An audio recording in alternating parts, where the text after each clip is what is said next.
Hello and welcome to the Deception Tips podcast, where you will learn amazing cues to detect deceit that will help you read people like never before. I'm your host, Spencer Kaufman. Let's get started. Hello and welcome to episode 43 of the Deception Tips podcast. Last time we spoke of a cool sign about touching the neck or back of the neck when people start to lie or when they're telling something that is untrue. And it could be something as simple as a little white lie that they think isn't a big deal. But remember, the unconscious doesn't care. Whether it's a white lie or a big, like a red lie, a high stake lie or a low stake, whether it's simple or huge, meaningless, catastrophic, whatever the case may be, the unconscious mind doesn't differentiate. It says it's either true or it's not true. It's either the truth or it's a lie. And if it's a lie, then more and more body language leakage is going to appear because the unconscious wants the truth to go out. It's the conscious that justifies these things, that says, no, it's just a white lie, or no one's really going to get hurt by that lie, or it's a lie of no significance. It's still a lie. It doesn't matter. So the truth will come out via the unconscious, via signs of body language leakage that you can pick up on and use to discover the truth. So, we talked about the back of the neck.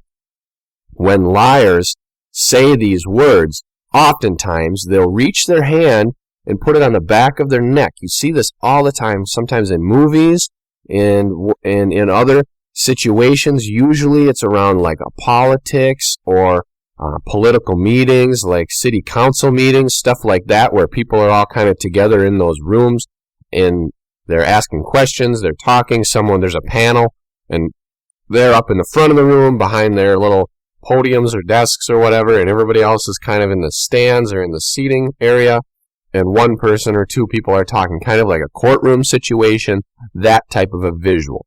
You'll always see someone putting their hand to the back of their neck when answering a question.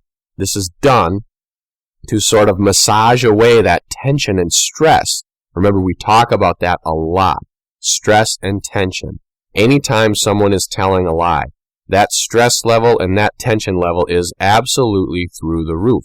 There is no avoiding it unless you are a sociological or a pathological liar, which means you lie all the time and you're very good at it. It's comfortable for you, and in that case, they are an outlier. They're an exception to the rule, which means that you're probably not going to witness a lot of signs of deception when they lie, because it's so natural for them. However, other people, they are going to demonstrate these signs because they have a lot of stress and tension and uncertainty. They do not want to get caught. They want people to believe the lie. A lie is unnatural. All of these signs of leakage are coming out, so they are able to be seen if you know what you're looking for. So, they can massage away that stress and tension in the back of the neck. Now, remember, we also mentioned a couple times ago when we talked about a tense neck. That was back in episode 38, so it was more than a couple times ago. But it's when the veins of the neck may protrude and their neck is tense. They can also, remember, they're massaging away that tension by putting the hand to the back of the neck, which is also kind of goes with the tense neck, because if their veins are protruding, then obviously it's tense, so watch for that hand movement back there. So that is that, a little recap for you of last week, and touch on episode 38. So if you haven't heard those before, then I really encourage you to listen to them on anywhere you can, wherever you're listening to this. Just find those previous episodes, check them out, and also check out all the other episodes if you haven't heard them, because they are all providing you with some great information on detecting deception and reading people. So today, we have a new deception tip, one that is more of a speech pattern or a way of people talking and conversing with others. We've kind of touched on a few of these before. They are very popular when people talk, and it's something to watch out for when people are speaking. It's a good one because you can just hear. All you need to do is listen for it. We've touched on them, like when we talked about people speaking in the third person. That was episode 33. We also talked about them when we had people who pledge their truthfulness using anti-lie statements back in episode 24, distancing language, episode 18. Those are all some popular ones when people are talking. We have converting statements, which is a huge one in episode 9, and then also episode 5, contractions. That's one of the most easily recognizable. But this one is going to be a rephrasing technique that liars are going to use to give themselves a little bit more time to think about and answer the question.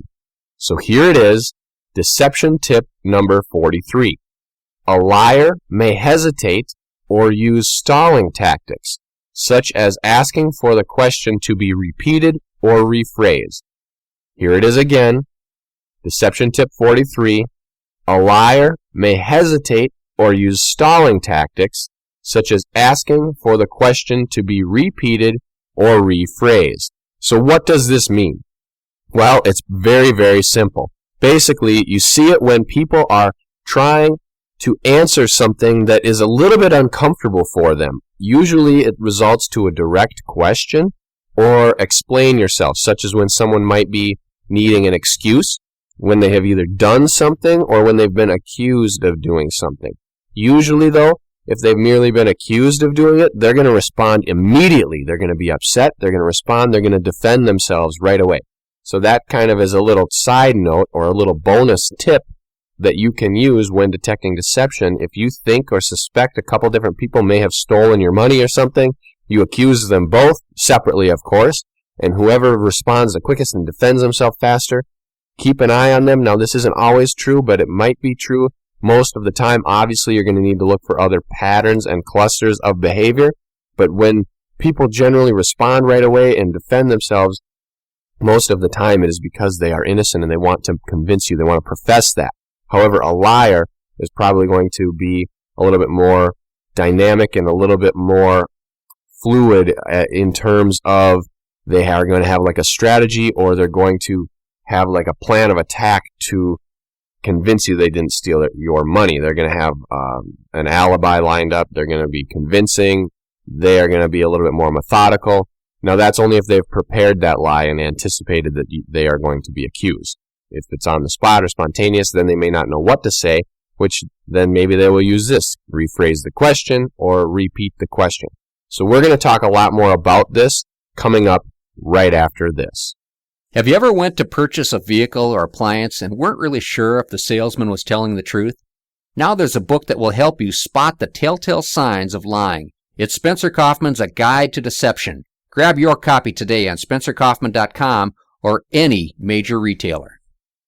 Once again, we are on Deception Tip 43, where we are talking about different ways that liars may stall. It is a stalling tactic, and it's repeating or rephrasing the question. So, if you haven't listened to the other podcasts that led up to this one, I encourage you to go back, listen to them. Also, with this episode, I encourage you to share it with other people. Listen to it again and again so that you really remember the information, and talk about it with other people. Because if you discuss it with other people, then you will be able to learn it a lot faster. Also, take note on when you use it in your own life, and then ask yourself whether or not what you said after that was a truth or a lie. And remember, if it's even a little bit untrue, it counts as a lie according to the unconscious. We're only talking about absolute truths with the unconscious. It's things that are for sure true. It's not the little white lies. All of that is considered a lie. So if you used one of these statements or something in your own life, then chances are what you may be saying next or what you said after that could be somewhat untrue. Yes, it may not hurt anybody, but it still might be untrue. Hey, how you doing today? Good. How do you like my haircut? What was that? How do you like my haircut? Oh, it's okay. Maybe you really didn't like their haircut. But you didn't want to tell them that, obviously, because you'd hurt their feelings and be like a really big jerk. So, obviously, in society and in polite society, there are things that we do. Did you like your gift from your grandmother? No, I absolutely hated it. Well, you're not going to say that. Why? Because that's terribly rude. You're going to say, yeah, I did. Thank you, Grandma. And then later you'll probably be like, I really don't like this gift. Can we take it back? And then after a couple months, Grandma forget about it, or she won't be worried about it anyway, unless you have the type of grandma that looks around for the gifts every time she comes over. But anyway, liars use these tactics, these stalling. hesitating tactics, repeating or rephrasing the question. So this can be done in two different ways. And we're going to talk about the second way later on. The first one is what we're talking about right now. I will touch on the second one today, but otherwise keep listening because it will come up in the future as its own tip. So when you ask the liar a question such as, did you steal my money? They might say, I'm sorry, I didn't hear you. Could you repeat that? That's a way they could say, if it was a little bit more complicated question, I mean, did you steal my money is pretty straightforward. If it was something a little bit more technical or complex, then they might say, could you rephrase that? Or would you ask it in a different way? Those are a little bit more unique. Usually people aren't going to ask that. They'll just say something like, could you repeat that, please? Or I didn't hear you. What was that? Something to get you to say the question again. Why do they do this? It is because they need a little bit more time to mentally prepare for their lie. Now you're saying, well, a little bit more time. It only takes me a second to ask the question. It doesn't matter. It's a little bit more time for them to kind of take that stress level from about 1,000% down to 900%. By hearing the question once, their conscious mind is already spinning at 1,000,000 miles an hour. That hamster wheel is moving super fast. And then they say, can you repeat that? Boom, now you repeat it again. From the time they heard the question initially to the time that you finish saying it, and then they pause for a couple seconds to respond, that's going to be a period of like 5 to 10 seconds, which means they have that much extra time to plan and think and decompress and rehearse their lie one more time so that they can tell it to you and be a little bit more confident that you will believe it. Now, rephrasing is a similar type of a deal. That one is going to take even more time because they would say, could you ask it in a different way? That means you're going to have to think up a different way, ask it to them, then they can say something like, oh, I understand, I know what you mean, which is a further stalling tactic, and then they can get to the question, which that could be a 10 to 15 second time lapse, which would really give them some time to kind of level out, to respond to you, and try to convince you of that lie. Now, the other side of this is when they might repeat the question themselves. So if you say, did you steal my money? They might say, did I take your money? No. And then they would go on to their explanation. Obviously, this is a yes-no question. These types of questions that you're going to more likely experience this with are going to be the open-ended type or the storyline type, such as, where were you on Thursday night at 2 p.m. in the afternoon on such and such date? And then they might say, wait a minute, what was that again? And then they'd say, well, okay, well, where were you on Thursday night at 2 p.m. on such and such date? Oh, okay, let's see, on Thursday, let's see, at noon I was probably, okay, so at 2 I was probably around here. So look at all that time that it took from the initial moment of asking the question to now. They had a little bit more time to prepare and respond to that question. Now, that was a combination tactic. They got the target to repeat the question, then they repeated it themselves. So now the liar had double time to kind of respond and come up with that lie. Now, obviously, most of the time they've already thought of the lie, but on a spontaneous question or something out of the blue, this tactic could be used a lot more because then they actually need a little bit more time to think of the lie that they are going to tell. So as always, watch for this. Now, you may see this with a couple other behaviors. Shocker, right? There are always going to be clusters and patterns of behavior that you need to watch for. So this one, obviously, since it is speech, there could be any type of gesture or any type of body language movement that goes with it, which means that you need to watch out for those things like symmetricality. Touching the neck could even happen during this when they're coming up with their answer, like when they're trying to think. They could do all kinds of things, such as any of their lips movements or mirroring movements you could use to help out with this.